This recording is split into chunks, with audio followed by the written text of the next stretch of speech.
Season of the Construct is almost over, and there are some things that I liked very much, some that I didn't care for, and some that I didn't like at all. Hey everyone, Kerek here, and in this video I'm going to review Season of the Construct for Diablo 4. If you want to see more videos for Diablo 4, subscribe to the channel. Let's start with the Season Pass. I think this season's armor did not look good at all, and should have been the premium armor for the season. The armor makes sense with the theme, but you look like you were wearing an armor made of empty cans of tuna. The texture on the armor looks cheap. Now the weapons, I think the majority of them look pretty good actually. Pretty much every weapon looks amazing except for the mace. It looks like you're trying to beat up monsters with a baby rattler. And lastly, let's talk about the mount. I think the Awoken Clockwork Equid actually looks amazing. The only comparable mount to this one is Brimstone, which to get you need to farm Uber Duriel. I leave that for you to decide which one is better. But for not having to farm Uber Duriel for hours for this drop, I think it's pretty sick. Moving on, now let's talk about Season 3's campaign. I think the campaign was alright. I didn't play Season 2, but I think this one was very similar to Season 1's campaign. To be honest, the only thing that I remember from Season 1 is the boss fight. Malphas was a very easy boss fight, and very forgettable. The only real reason why I remember their name is because of his son that appears in random encounters, kinda like the Butcher, in the Nightmare Vaults. So overall, I'm neutral with the campaign, didn't love it or didn't hate it. Now let's talk about the seasonal mechanic. The Seneschal Construct or Pet Robot. The construct can be equipped with different governing stones, which are pretty much perks that your construct can activate. Some of this give you buffs and some give the construct an ability to damage enemies. And with the governing stones, we have turning stones or tuning stones, which are pretty much minor perks for your construct. The Seneschal Construct was a decent addition to the season.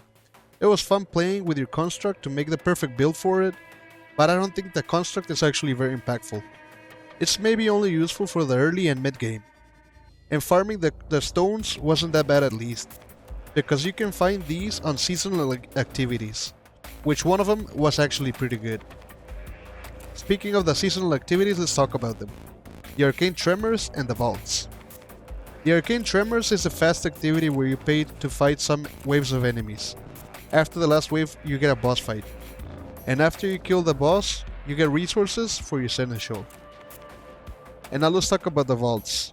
Vaults were a pretty amazing addition, and so far my favorite seasonal activity. Vaults are very similar to dungeons. You can also convert these into Nightmare Vaults, and they also scale all the way to level 100. The difference between Vaults and dungeons is that Vaults are way more packed with enemies, and instead of having a boss lair, we have a lair with more enemies, which for builds like my Sorceress was just perfect. And inside these Vaults we can find a mini-boss like the Butcher. It's the son of Malphas. I don't have footage for this mini-boss, but I think it gave Nightmare Vaults a little bit more of spice. The son of Malphas is not crazy as the Butcher, and if you know what you're doing, you can actually take him out fairly easily. Oh, I actually forgot to talk about the Gauntlet and remembered when I was editing. The Gauntlet was actually pretty fun. I still don't know if it's a seasonal activity or if it will stay in the game, but it's a very nice addition. The Gauntlet is pretty much a course for speedrunners. You're placed in a dungeon with a fixed spawn point for enemies, chests, and shrines.